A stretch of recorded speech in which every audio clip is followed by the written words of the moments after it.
નિષ્ફળતા એક એવી વસ્તુ છે જે ભલભલા માણસને ઢીલા પાડી દે. નિષ્ફળતામાં કેવી રીતે સંયમ રાખવો અને કેવી રીતે પોઝિટિવ એટીટ્યુડ કેળવવો. વિચાર કરો, જીવનમાં ઘણું બધું ધાર્યું નતું થયું, એ અમુક વર્ષ પછી આપણને એવું લાગે સારું થયું નતું થયું. એટલે આપણી સુખ દુઃખની બહુ વ્યાખ્યાઓ બહુ સૂક્ષ્મ હોય છે, પણ નિષ્ફળતા એ ઉત્તમ વસ્તુ નથી જ. કારણ કે ગીતાજીમાં પણ ભગવાન સફળ થવાનો પ્રયાસ કરે છે. કર્મ સફળતા માટે જ છે, સફળતામાં જ સુખ છે. નિષ્ફળતા ગમવી પણ ના જોઈએ. કારણ કે માણસને ગમવા લાગે તો સફળ થવાના પ્રયાસો જ મૂકી દે. અને એટલા માટે યત્ર યોગેશ્વર કૃષ્ણ યત્ર પાર્થો ધનુર્ધર તત્ર શ્રી વિજયો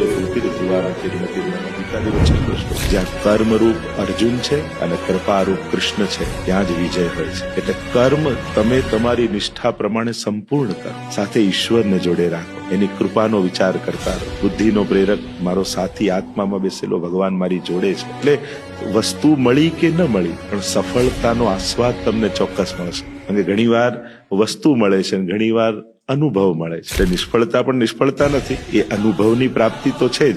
એટલે સફળતા અને નિષ્ફળતાની જો યોગ્ય વ્યાખ્યા કરવા લાગો ને, તો નિષ્ફળતામાં ક્યાંક સફળતા છુપાયેલી છે અને દેખાતી સફળતામાં પણ ઘણી વાર નિષ્ફળતાઓ હોય છે.